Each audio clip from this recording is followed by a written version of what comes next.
Hey, I'm SolarNet here with one of our past clients in Bridgeport, Texas. John, when did we install your solar and generator? Been 3 years, 4 years ago. 3 or 4 years ago. Yeah. And we did a pretty significant project for you, as I recall. You had 3 electric meters on your property, and you wanted us to consolidate those down to 1 meter. The furthest distance we had to trench for that was, I believe, like 200 feet. 230 feet. Then we set up a little bit larger than a 20 kilowatt production solar array, which is ground mounted right outside the shop here. So we'll check that out in a minute. And an automated standby backup generator. Have you gotten much use out of the generator given some of the grid outages? Yes, I have. What was most critical for you in terms of the priorities of what you wanted to back up? Well, electricity used to go off all the time out here. Electricity went off, matter of fact, last year about this time was 105 degrees. We were ready to go to bed one night. Electricity went off, generator come on. I just happened to be up the next morning going to the restroom, and the generator went off, electricity was back on.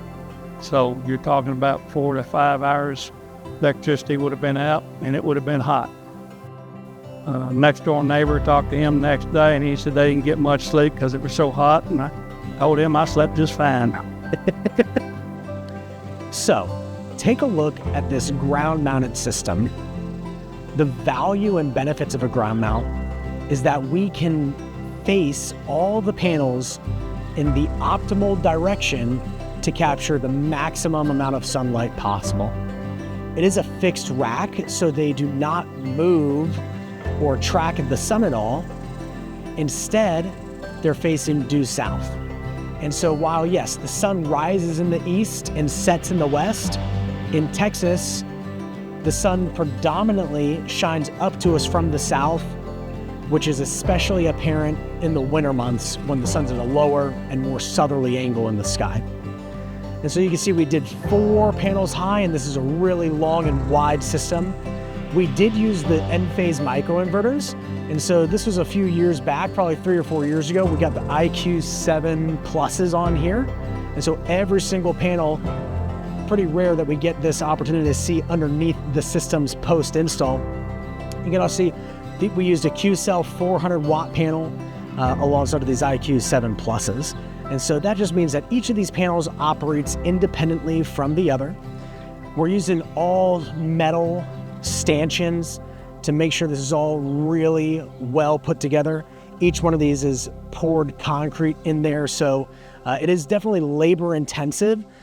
So a ground mounted system is going to make more sense, or the most sense, for somebody that's got a little bit of acreage, that's willing to utilize some of that towards a power production system. And this is something that would enable you to, instead of having the solar on your roof, we don't have to worry about roof leaks or anything like that. Instead, it's all on the ground, separate from, still adding a whole lot of value and benefits to your home.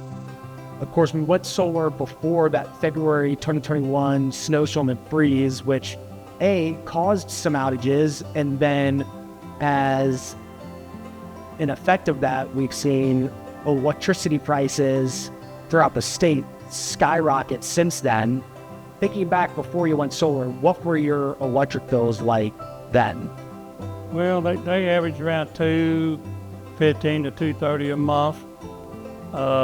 Even with the solar panels in the wintertime, they get up to around $700. Of course, the reductions from the solar panel will bring them down $150 to $200. So they're still high compared to what they used to be. So yes, I'm glad I had them put in. I just wished I'd put them in a year earlier. It would have benefited me a whole lot more, but as of right now, and I've got no complaints, it is. Basically, what I keep track of is what it's costing me month to month, year to year. And basically what I have seen is what I'm saving, it's actually paying for everything. Over the last few years, where you can't really even tell that we did any digging, we're gonna loop around to the other side real quick. We'll talk about the generator in a second. And so all that electricity is coming through over to their breaker box. And so when we open this up, we've got all of their power right here. And so just like everything else, he's got an overhead delivery coming in from the electric company. And the solar also energizes his breaker box. They've got a number of sub panels on site. We were able to power up their home, their shop, their well. But I've been keeping track, and as of right now, I feel like I'm pretty close to being even. I may be a little bit behind as far as them paying for itself, but it's still, that's the purpose behind it all. When I put them in, was to cut my money back and keep it in my pocket. Absolutely. And so far, what I have seen, especially in the summertime, it's making payments up to almost 10 to 11 months of the year what I'm saving. Wow. So on as far as the financing going of it and all that part, it's paying for itself. That's beautiful. So once it's paid off, that money will all be clear and free. That's what I'm after. Doesn't get much there. Oh, you know. And that's pretty much how, if I recall, you really lived your entire life, is how do I chip away at this as quickly as possible so that way I'm free. Well, I had been checking into these solar panels for probably 20 years. You know, the upgrade of them, how much of the weather hurts them, hail hurts them, and they've improved them where they take more hail damage than what they used to. I've talked to a lot of people out in the oil fields that use the solar panels, and I've talked to them, they step by step. And I've talked to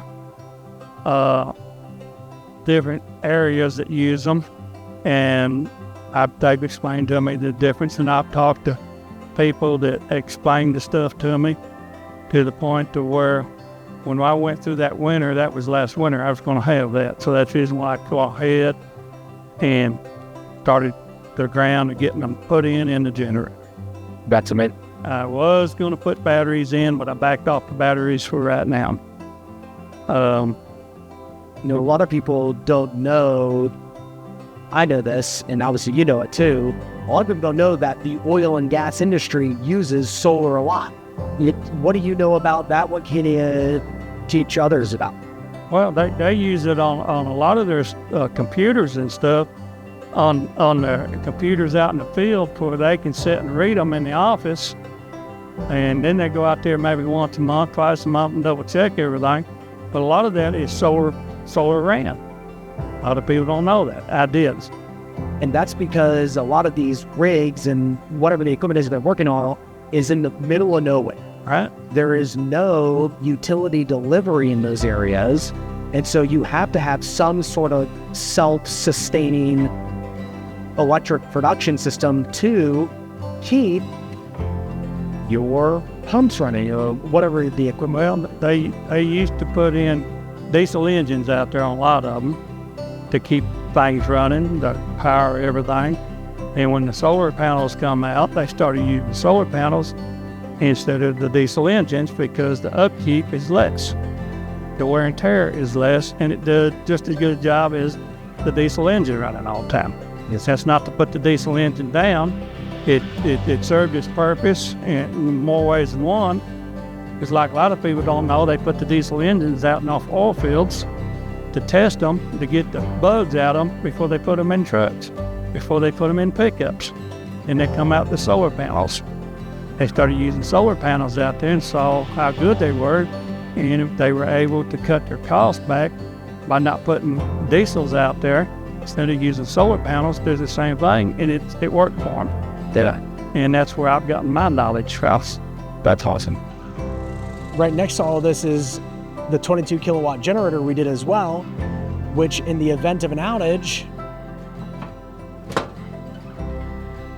he's able to power everything that he wants while the grid electric company can't deliver that power. Similarly, they did not have any utility gas delivery coming in, and so that's where this propane tank comes in handy. And same thing, place that propane tank there. They trenched the propane gas underneath the driveway as well. How much you're paying. So it sounds like you're about breaking even, maybe paying a little bit more than the alternative. How do you take into account that this project's scope was larger than just a solar job, right? Because there was a generator, because it was a consolidation and deletion of meters into one meter with 230 feet of trenching and electrical runs. How would you account for that within that total bill in your minds? Well, my way of thinking is I want to keep my money in my pocket, not somebody else's pocket. And I added up what it was costing for the meters every year. Then I added up what it would about cost me to run wire and redo everything over to 1 meter, have 1 meter in, and put the solar panels in and put the generator in. I went with generator for backup since I didn't put batteries in. Maybe on down the road I'll think about putting batteries in. But right now, solar panels and generator, I'm happy. That way I'm never sitting here without electricity. And to me, it's a win-win deal. I'll give you, for instance, with the solar panels running even in the wintertime, my bill anywhere from $130 to $200, $300. Compared to this is June, around the 26th, 25th. My bill should be in any day, but for the last 2 months, it was $10 and $15. This past month, I'm waiting to see what it's going to be. So in April and May, it was $10 and $15? Yes. Pretty good. You can figure, you subtract the $700 they try and charge you everybody. They're hitting everybody for $500 to $700, $800 a month around here right now. So you take that, you put that money back to pay during the winter time, you're ahead. And you feel by going solar, you've protected yourself from those rising rates? Oh, I have. There ain't no doubt about that. But it's helped. I look at it like this: electric, solar, and generator. And like I said, on down the road, putting batteries in will benefit me 100%. Where if I hadn't have done that, I'd be paying high bills right now. And, I've got my house, my shop, and my oil, everything on these solar panels. So it's just not the house. You got my well, you got my shop, you got my house. Everything that's pulling electricity is running off solar panels and generator. In general, if someone were curious about solar, would you feel confident and comfortable referring and recommending me to examine and, build something out for their home or business? I don't know, who are you? Yeah, yes, I would. Hey, we're in Bridgeport, Texas. I'm standing in front of a 52-panel, 20.8 kilowatt ground-mounted solar system. You need this if your roof is heavily shaded and if you've got enough ground to throw this up on. We're going to help you save money, and we might even help you keep the power on if the lights go off. In other words, the lights won't go off anymore. So I'm Solar Nick, founder, owner, CEO of the Solar Scouts. Click the link on this page if you want one of these in your backyard.